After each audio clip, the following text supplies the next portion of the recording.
제가 평양과학기술대학에서 가르치고 살다가 나왔다고 하면 어떤 분들은 제가 탈북자인 줄로 생각을 하는 분들도 계세요.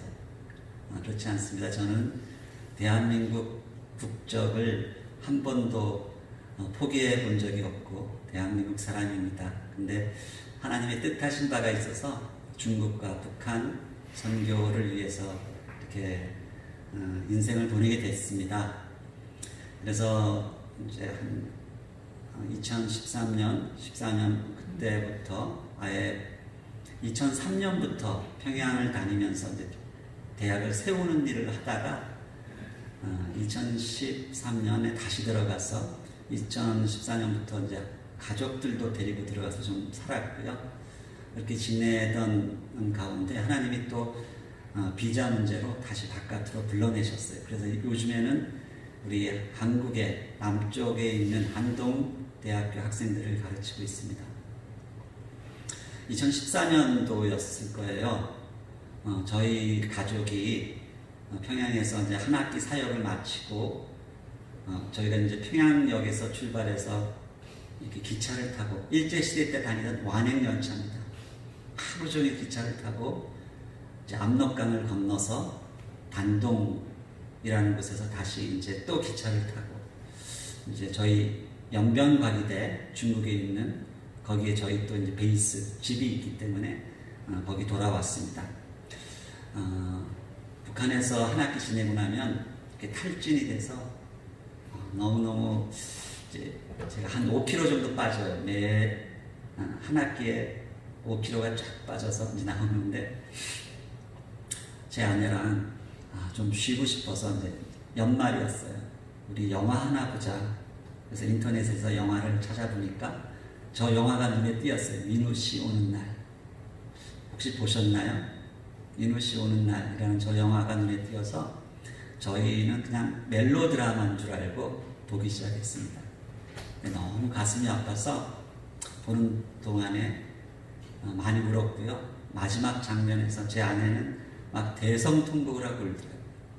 저도 너무 가슴이 아팠고 그 내용이 뭔가 하면 해방 직후에 너무 사랑하는 신혼부부가 남편이 민우 씨예요.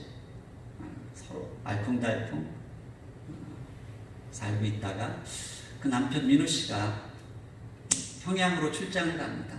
여보 며칠 후에 돌아올게 하고 출장을 떠났는데 안 돌아오는 거예요. 그러니까 아내는 매일 밥상에 남편이 좋아하는 그 된장국 다 차려가지고 상포를 덮어두고 기다리는데 그 사흘이 석 달, 넉 달, 3년, 4년 그 세월이 흘러가는 거예요. 그 세월이 70년이 흐른 것입니다.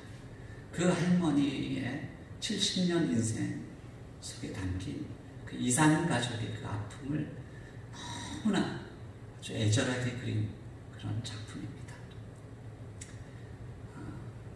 가슴이 아팠어요.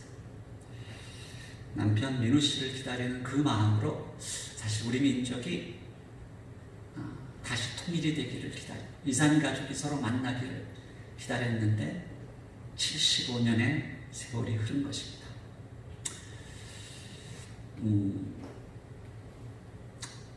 올해가 이제 경자년인데 작년이 3.1 독립운동 100주년이었죠. 임시정부 100주년. 올해는 이제 101주년이 됩니다. 어찌 보면 이제 새로운 100년을 시작하는 그런 해입니다. 근데 지난 100년을 돌아보면 우리 민족은 너무나 아픈 역사를 보내왔습니다. 일제와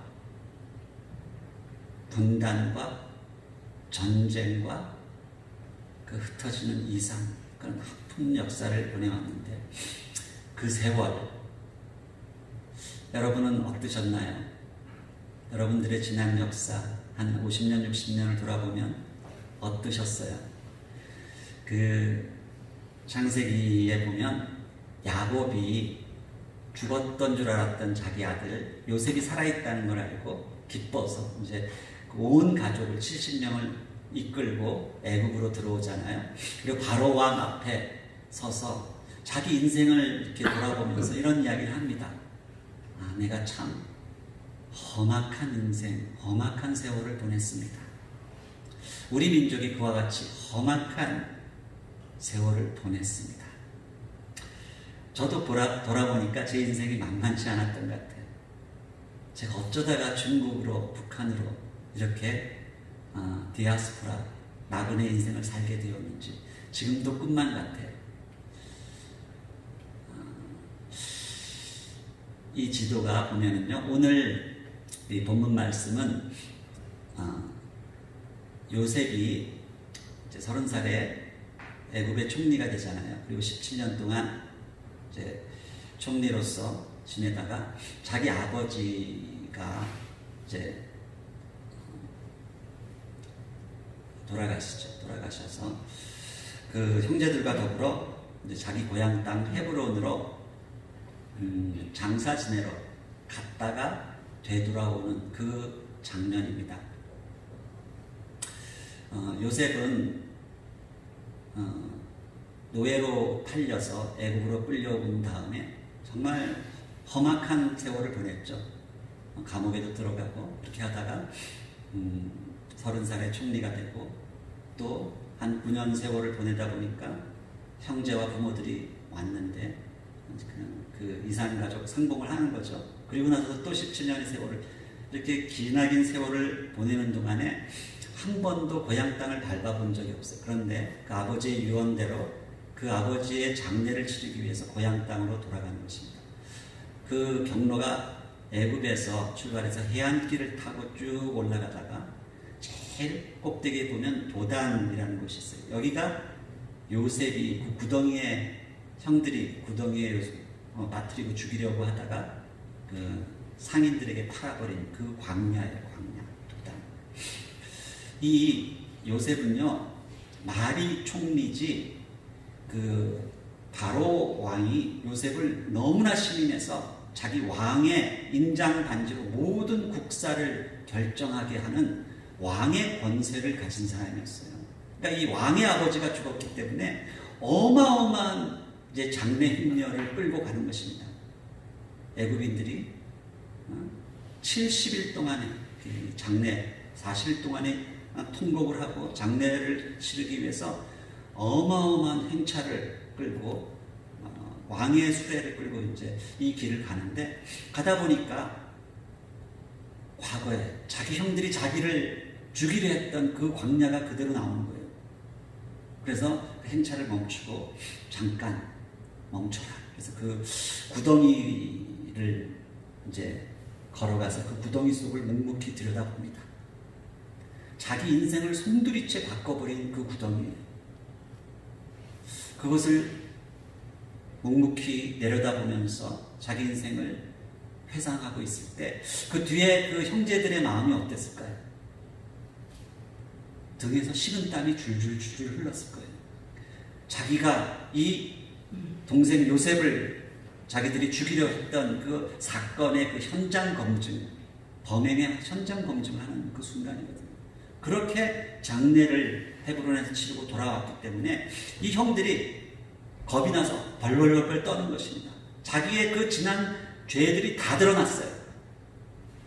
그래서 막 아버지가 하지도 않은 거짓말을 둘러대면서 이제는 용서해달라. 아버지가 우리가 비록 잘못했지만 돌아가시기 전에 용서하라고 그렇게 유언했다. 이거 다 거짓말들입니다. 그렇게 벌벌벌 떠는 것입니다. 그걸 다시 그 요셉 앞에 엎드려요. 그때 그 장면을 보면서 이 요셉이 눈물을 흘리는 것입니다. 그야말로 왕의 눈물이에요. 저는 이 요셉이 왜 울었을까 한번 생각해 봤어요. 요셉의 이 눈물은 여러 가지 의미를 갖고 있습니다. 17년 전에 그 형들이 곡식을 구하러 왔을 때 자기 동생인 줄도 모르고 엎드렸잖아요. 엎드려서 벌벌 떨다가 요셉이 자기를 이제 신분을 드러내면서 그 형들을 끌어안고 다 용서해 주었어요. 벌써 17년 전에. 이미 17년 전에 다 용서를 했는데 또 용서해 달라고 하니 답답해서 불쌍해서 울었을 수도 있어요. 그런데 이 요셉의 눈물은 그거보다 더 깊은 의미를 가지고 있습니다. 이게 이제 요셉의 인생을 제가 성경을 면밀히 살피면서 그 연대기를 만들어 본 것입니다. 굉장히 복잡하죠? 제가 공학 박사라는 것을 좀 이해를 해 주십시오. 숫자를 자세히 보면 이 요셉이 그 밧담 아람이라는 그 라반, 야곱의 외삼촌 라반의 집에서 이제 고향 땅 헤브론으로 이제 돌아올 때, 고향으로 돌아올 때 그 나이가 6살이었어요. 근데 그때 할아버지 이삭이 아직 살아계셨어요.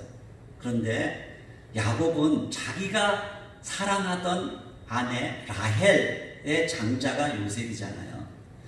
이 야곱은 아주 집요한 사람이거든요. 처음에 사랑에 빠졌던 라헬을 조강지처로 여겼기 때문에 그의 맏아들 요셉을 장자로 여겨서 그래서 채색 옷을 입힌 것입니다. 그러니 레아, 사랑받지 못했던 천덕꾸러기 레아의 아들들 루벤과 유다, 이런 시므온, 레위들은 얼마나 열불이 났겠어요.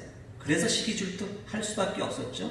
그러나 야곱은 요셉을 장자로 인정을 했기 때문에 할아버지 이삭은 그 장자권을 받은 요셉을 무릎에 앉히고, 어릴 때부터 손에 잡히는 성경책이 있잖아요.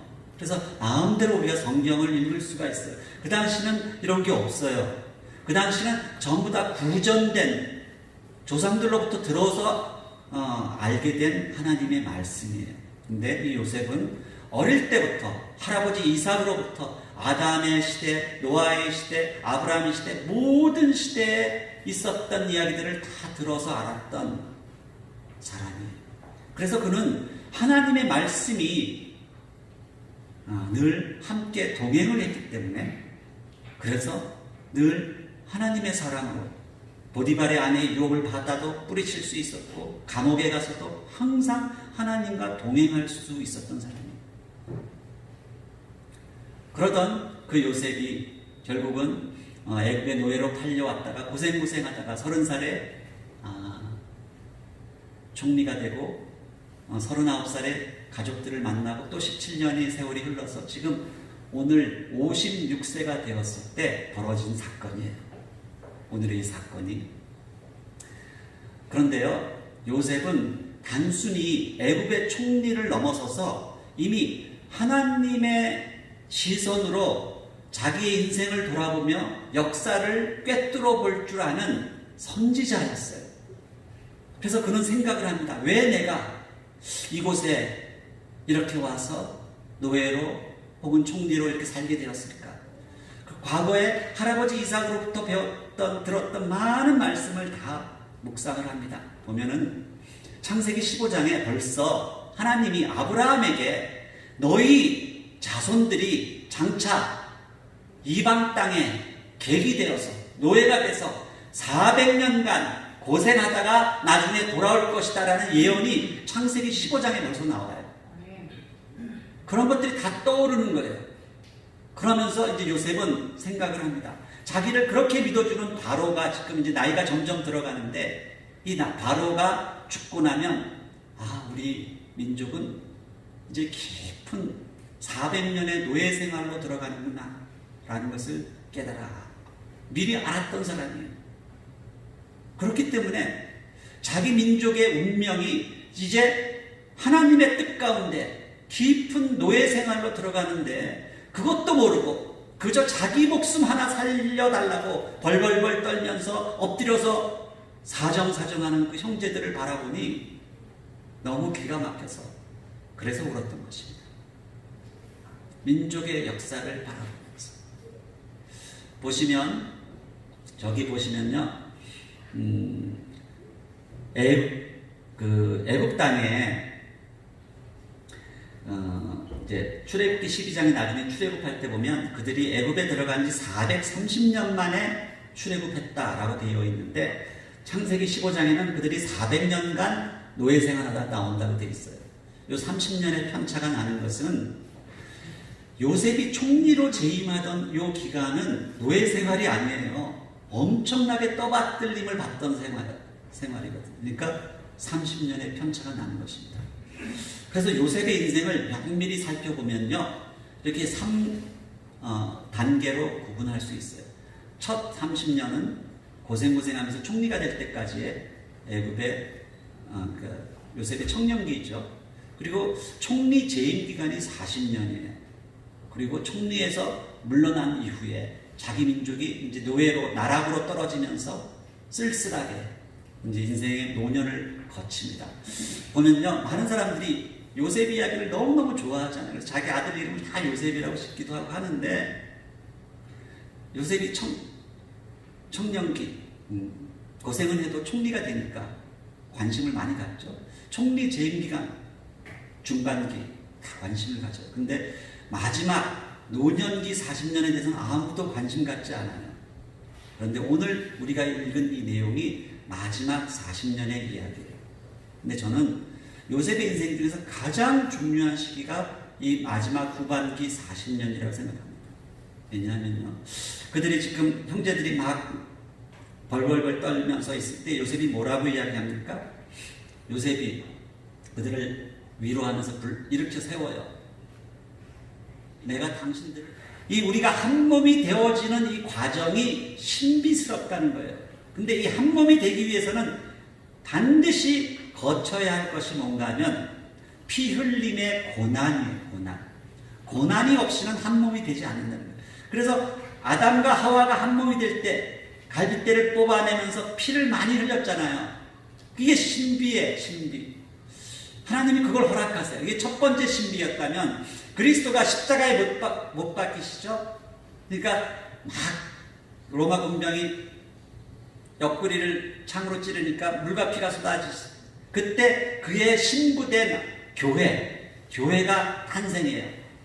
근데 그 여인들이 다시 빈 무덤가에 찾아와서 그리스도를 만나잖아요. 이게 두 번째 신비예요.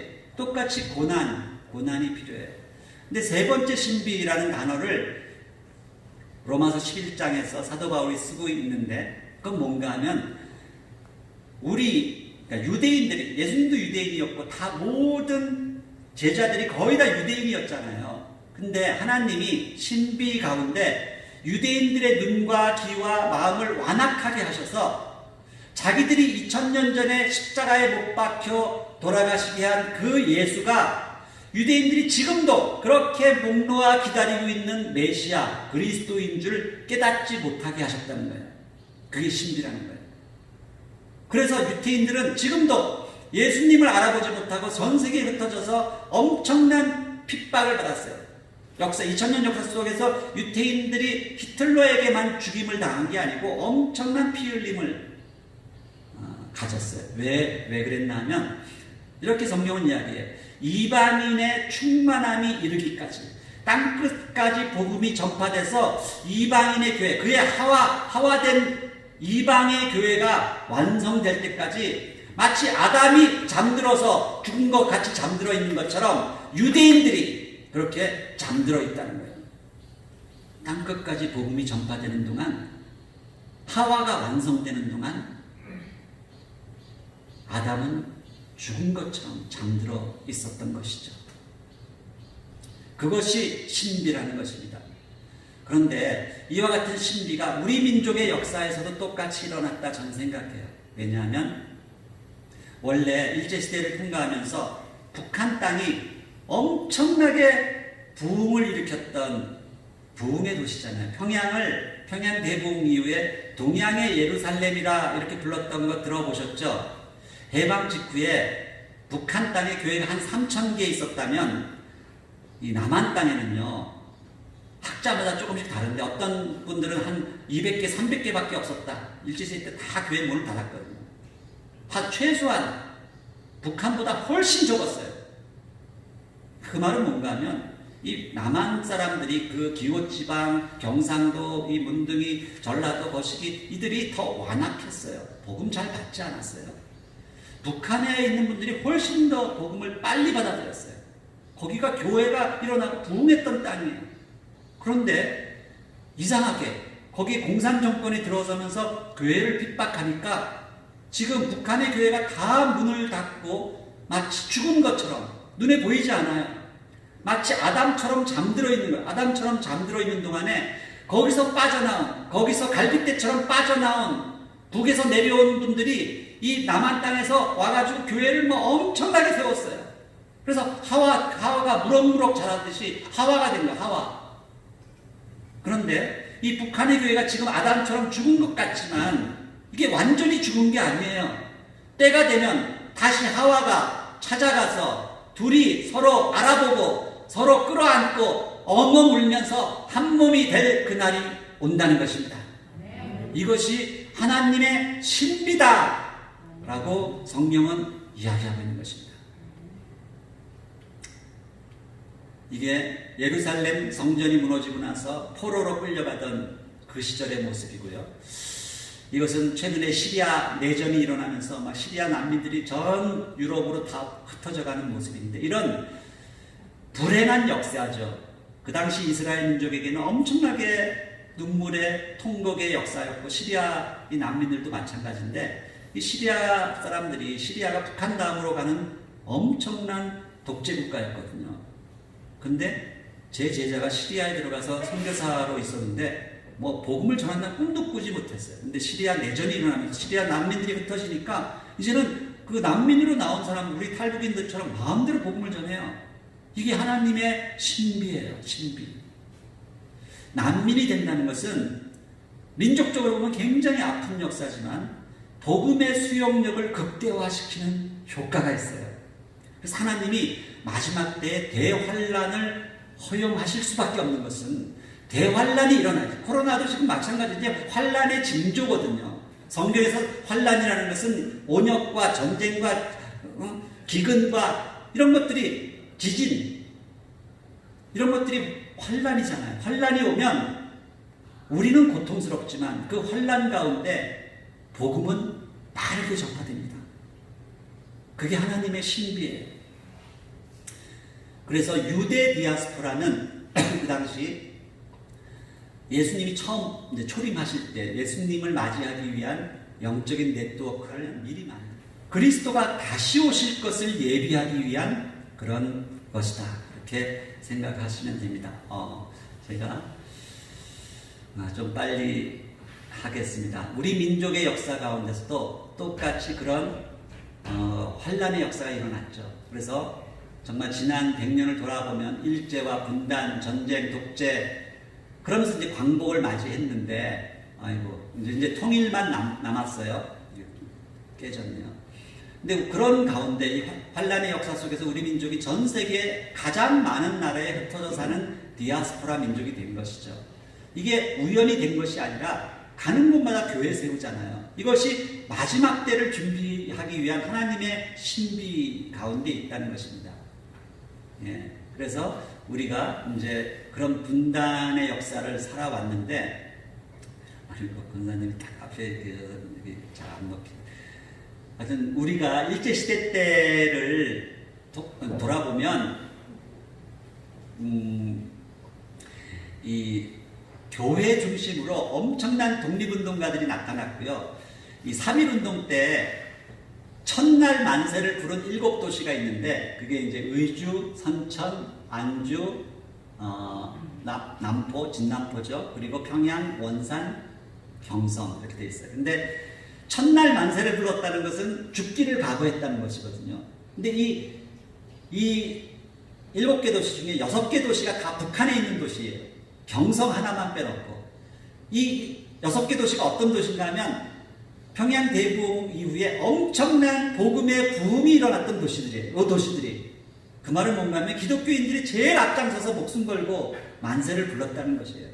엄청나게 많이 체포되고 했는데, 그만큼 우리 기독교인들이 그 당시에는 민족사의 큰 역할들을 많이 했어요. 대안이 살았다, 이 노래를 좀 들려드리려고 했는데 시간이 없어서 이거는 나중에 목사님께서 따로 들려주셨으면 좋겠어요. 100년 전 오늘로부터 노랫말이 도착했습니다. 할까요? 예, 이것도 들려볼까요? 이게 오늘 광복절이고 어제가, 그래서 특별히 정말 얼마나 많은 우리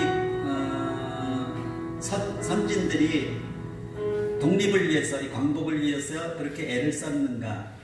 그 유관순 열사가 갇혔던 서대문 형무소에 함께 갇혔던 여성 독립운동가들이 하시던 분들 중에 여성 감옥에 투옥된 7분께서 부르시던 노래라고 들었고요. 독립운동가의 아들이 본인의 어머니가 부르시던 노래를 복귀한 가사라고 들었습니다. 사라질 뻔한 노래였는데요. 새로운 선율을 입혀서 우리가 다 같이 기억해야겠다고 생각했습니다. 이 노래를 직접 부르셨을 분들을 떠올리면서 참혹하고 절망적인 심정이셨을 텐데, 새로운 선율을 붙일 때는 미래를 그리는, 희망을 그리는 그런 선율로 만들어 봐야겠다고 생각했습니다. 잊지 않도록, 기억할 수 있도록, 대한민국 모두가.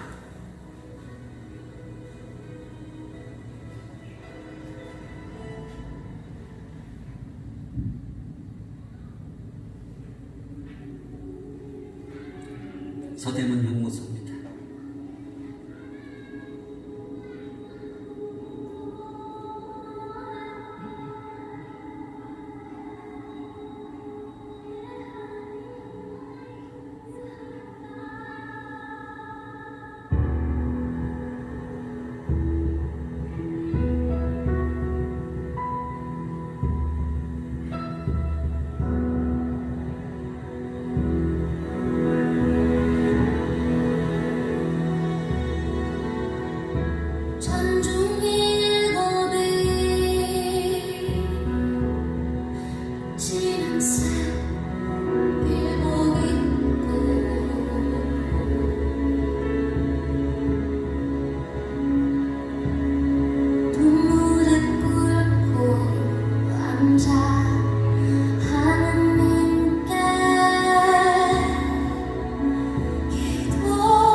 미워하고 그냥 증오하며 그 끔찍한 세월을 이렇게 살아야만 했던 것입니다.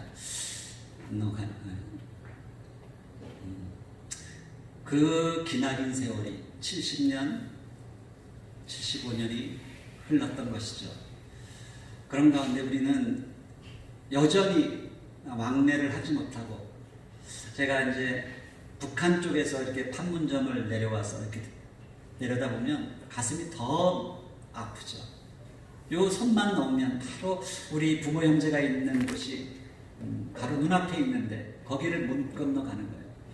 우리가 왜 이런 역사를 좀 더 깊이 배워야 하는가 하면요, 제가 사실은 오늘 좀 부드럽게 이제 간증도 하고 하려고 했는데 시간이 많이 지났네요. 저는 믿지 않는 가정에서 태어나서 정말 대학교만 가면 모든 게 다 해결될 줄로 생각하고 미친 듯이 공부해서 서울대학에 들어갔는데, 그때부터 인생의 목표를 상실하고 이제 술 마시고 연애하고 이제 막 그렇게 허랑방탕하게 데모하고 그렇게 살았어요. 그러다가 참 많은 여자들이 있었는데 하나님이 다 이제 가지를 쳐주시고 맨 마지막에 교회 반주자인 제 아내와 결혼을 하게 되면서 제 인생이 바뀌게 됐습니다. 그래서 미국에 유학을 가서 그때 30살의 나이에, 늦은 나이에 예수님을 영접을 했습니다. 그래서 이제 새롭게 제 삶을 이제 새로운 예수님의 눈으로 바라보니까 어떻게 살아야 될지 그것이 너무나 이제 고민이 됐었어요. 그래서 미국의 코스타라는 유학생 수양에 가서 거기서 여러 강사님들을 만났는데 그 중에 이제 연변과기대를 세우겠다고 찾아오신 김진경 박사라는 분도 계셨고 마지막 폐해 예배 설교를 홍정길 목사님이 하셨는데 그 당시에 그분이 우리 청년들에게 청년들이여 영적 삼국 통일을 준비하라. 이게 설교 제목이었어요. 그 당시에 아직 한중 수교도 하기 전이었는데 장차 남과 북의 하나됨 뿐만 아니라 흩어진 디아스포라 우리 민족이 하나가 돼서 삼국 통일의 시대가 온다. 그러면서 이제 조선족들을 위해서 이제 제가 헌신하고 그 대학을 연명과기대를 세우기 위해서 이제 들어가게 됐습니다. 이게 이제 첫 해 겨울에 1994년도에 이제 들어갔을 당시인데 제 아내는 정말 저보다 먼저 믿었고 제가 교회 나가기를 그렇게 애태우면서 교회 나가주겠다고 약속하고 결혼했는데 제가 이제 고집을 피우고 3년 동안 교회를 안 나가고 계속 술 마시면서 이렇게 지냈거든요. 근데 제가 이제 뒤늦게 예수님을 만나고 이제 선교사로 가겠다고 중국 가겠다고 하니까 너무 놀란 거죠. 자기는 교회 반주자로 그렇게 조용히 살아가기를 원했는데 선교사라는 건 꿈도 꾸지 못했고 미국에서 이제 보스턴 대학에서 공부하고 돌아와서 세종문화회관에서 독주회하고 자기 인생 커리어를 쌓아가기 굉장히 바빴던 사람인데 결국은 눈물로 이제 하나님으로부터 이제 부르심을 받고 이제 만주 땅으로 건너갔습니다. 그리고 좀 독립투사 같지 않습니까? 독립투사. 그 당시 옛날 독립투사의 그 땅에 가서 우리가 첫 번째 기적을 만들어낸 게 연명과기대였다면 2003년부터 다시 이제 평양을 다니기 시작하면서 평양 두 번째 기적, 평양 통일을 위해서 그런 옛날에 우리 120년 전에 많은 미국, 캐나다 선교사들이 우리나라 땅을 찾아와서 대학을 세워준 것처럼 우리도 똑같이 이렇게 대학을 세워야겠다 생각을 하고 저희가 이제 처음 갔을 때 제가 2003년도의 모습이 아무것도 없는 빈 벌판이었고 거기에 연변과기대 시작할 때도 소 한 마리가 있었는데 보니까 여기도 또 소 한 마리가 지나가더라고요. 그래서 제가 이제 사진을 몰래 찍었어요. 근데 이 땅을 이제 길부터 닦기 시작해요. 길도 없는 곳을 길부터 닦기 시작해서 결국 이제 정말 불가능해 보이는 그곳에 스가랴 4장 6절의 말씀 이것은 사람의 혈과 육으로 되는 게 아니고 오직 여호와의 신으로 가능하다는 그 말씀을 붙들고 이 대학을 한층 한층 세워갔습니다. 그래서 결국 그쪽 이제 교육성 당국자들과 많은 회의도 하고 그래서 그 대학을 설립 준공을 하고요. 그때 제 아내 처음 같이 데려갔을 때 정말 많이 울었어요. 굉장히 힘든 과정을 거쳤고 저희가 이제 늘 타고 다니는 완행열차입니다. 이게 완행열차가 여러분 암살이라는 영화 보면 거기 독립운동가들이 그 기차를 타고 이제 압록강 건너서 신울주로 이제 들어가는 그 장면 보이잖아요. 그 일제시대 때 다니던 그 완행열차가 지금도 다니는 거예요. 근데 한쪽에서는 목숨을 걸고 독립을 위해서 싸우는 독립운동가가 있었다면 또 다른 쪽에서는 나라를 자기의 일심의 그 유익을 위해서 나라를 팔아먹는 그런 친일파도 있었던 것이죠. 그 당시의 모습처럼 이 압록강 다리를 건너가는 것입니다. 건너가면 이제 평양역에 도착을 해요. 근데 2014년도에 우리 아들, 딸을 데리고 들어갔어요. 그때 우리 둘째 아들이 이제 고3이었는데 같이 가자고 하니까 얘가 처음에는 아빠가 농담하는 줄 알고 아빠 저 고3이에요.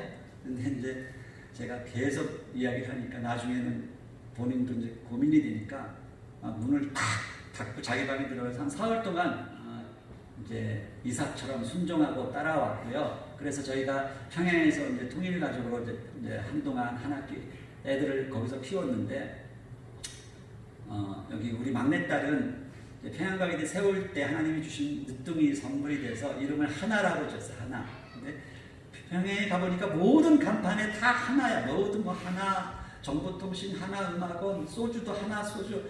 그러니까 북한 사람들은 지금도 이 통일에 대한 열망이 가득 차 있는 사람들이에요. 우리도 가난했을 때는 통일에 대한 꿈이 있어서 우리의 소원은 통일했는데 우리가 이제 잘 살게 되니까 우리는 이제 통일을 다 이제 거꾸로 두려워해요. 사실 통일이 되면 부담스럽고.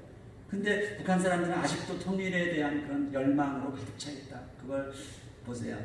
이제 우리 아이, 우리 둘째 아들은 평양과기대 애들하고 같이 공부를 했어요. 이것도 놀라운 사건인데 70년 만에 남과 북의 학생이 한 교실에서 처음 공부를 같이 한 사건이에요.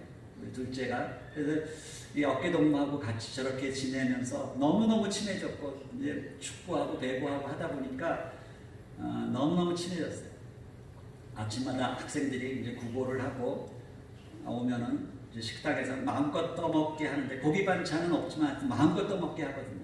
근데 애들이 얼마나 열심히 공부하는지 기다리는 동안에도 다 저렇게 책을 봐요. 저 사진을 보여드렸더니 서울대 교수님 한 분이 이 사진 한 장 달라고 우리 서울대 애들한테 정신 차리게 해야 된다고 막 달라고 그랬는데 그 정도로 애들이 열심히 공부를 해요. 그래서 이 아이들이 정말 그 시스템 속에서 있기 때문에 우리가 말로 복음을 직접 전하지 못하지만 우리가 다 거기 이 학교를 세우고 거기서 가르치는 분들이 전부 다 선교사들이거든요. 그러니까 영적으로 애들을 사랑으로 품고 가르치니까 이 영적인 이 파장이 걔들에게 다 전달이 되는 거예요. 그래서 지나다 보면 애들의 이제 얼굴에 웃음이 생기고 이제 평양과기대 그 모습이에요. 정말 희한하게 이 비전, 히브리서 보면 믿음은 바라는 것들의 실상이라고 되어 있잖아요. 우리가 바라는 것을 가지고 비전을 세우고 기도했더니 어느 순간 이런 이제 우리 인천 신공항 만든 정림건축에서 이거 다 설계해 주신 건데 그래서 결국 우리가 이게 통일이 되고 하나 된다는 한 몸이 된다는 것은 하나님의 뜻이에요. 근데 이것은 결코 우리 민족의 문제가 아니다. 저는 그렇게 생각해요. 우리 한반도의 통일은 우리 민족만의 문제가 아니에요. 요셉이 깨달았던 것이 우리가 그 고난의 세월을 가지고 우리 민족이 400년 노예 생활로 들어가야 되는 이유가 우리 민족의 문제가 아니고 이것은 열방을 구원하기 위한 하나님의 뜻이라고 깨달았던 것처럼 이 남북 통일은 왜 전 세계 사람들이 그 당시에 문재인 대통령하고 김정일 위원장이 만나는 그 장면을 전 세계 매스컴이 중계를 하는가 하면 이것은 세계사적 21세기를 움직일 엄청난 사건이 될 것이라는 것을 알고 있기 때문이에요. 우리 조그만 나라 한반도는 세계를 움직이는 어떤 그 방화쇠의 역할을 한다. 그렇게 생각을 이해하시면 돼요. 청일전쟁, 러일전쟁이 우리 한반도에서 다 일어났거든요. 근데 그것이 20세기를 결정짓는 사건이 됐어요.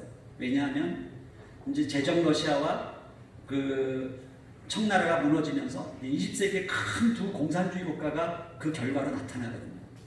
3.1운동이 터지니까 바로 이어서 중국의 5.4운동이 터지고 베트남 모든 약소민족이 다 만세 독립운동을 해요. 우리가 1987년도에 뭘 했죠? 민주화 운동을 해가지고 거의 성공을 하니까 그 영향을 받아서 중국에서 천안문 사태 일어나죠. 동북권에서 전부 다 민주화 운동이 일어나서 연쇄적으로 세계사적 사건이 되는 거예요. 그래서 이 통일이 된다는 것도 21세기를 움직일 엄청난 사건이라는 거예요. 뿐만 아니라 우리 민족에게는 그건 또한 영적 사건이다. 왜냐하면 왜 사단이 우리나라가 통일이 되지 못하도록 서로 미워하게 만들고 이 분단되도록 끊임없이 붙들고 있나 하면 우리가 통일이 되는 순간 엄청난 일이 벌어지는데 이제 우리 대한민국을 통해서 북한을 통해서 중국을 통해서 마지막 때 세계 선교에 엄청난 쓰나미가 일어날 거예요. 쓰나미. 그것을 사단이 알고 있다는 거예요. 그래서 우리를 통일이 되지 못하도록 이렇게 붙들고 있는 거예요. 분단 상태로. 근데 우리는 이것을 이제 이겨내야 되는 거죠. 이겨내고 마지막 때 우리가 하나님 나라에 크게 쓰임받는 민족이 되기 위해서는 자 보십시오. 통일이 되는 순간 이 물류가 흘러가거든요. 이 물류가 흘러가는 것은 단순히 경제적 물류가 아니라 영적 물류가 함께 흘러가는 거예요. 영적 물류. 그래서 이 통일이 된다는 것. 그래서 남과 북이 서로 왕래하도록 만드는 이것이 영적으로 볼 때 너무나 중요하다는 것입니다. 그것을 위해서 기도를 우리가 그래서 해야 하는 것이죠. 우리 학생들 얼굴 보세요. 얘네들이 무슨 죄가 있어요? 얘네들은 우리 아들, 딸들이에요. 얘네들은 북한에서 태어났다는 것밖에는 죄가 없는 아이들이에요. 근데 그 안에서 지금 고통받고 있는 거거든요. 우리 아이들 얼굴 한번 보세요. 저는 이 아이들을 볼 때마다 늘 그런 생각을 가졌어요. 너무 미안한 거예요. 이 하와가 완성되는 동안 아담이 잠자고 있었다고 했죠. 피 흘리고 잠자고 있었던 것처럼 이 남한의 이 교회들이 너무나 완악해서 정말 이 남한의 교회를 다시 부흥시키는 동안 지금 북한에 있는 교회가 아담처럼 잠자고 있는 거예요. 피 흘리고 잠자고 있는데 그거 생각하면 너무 미안한 거예요. 저도 얼마나 완악했는지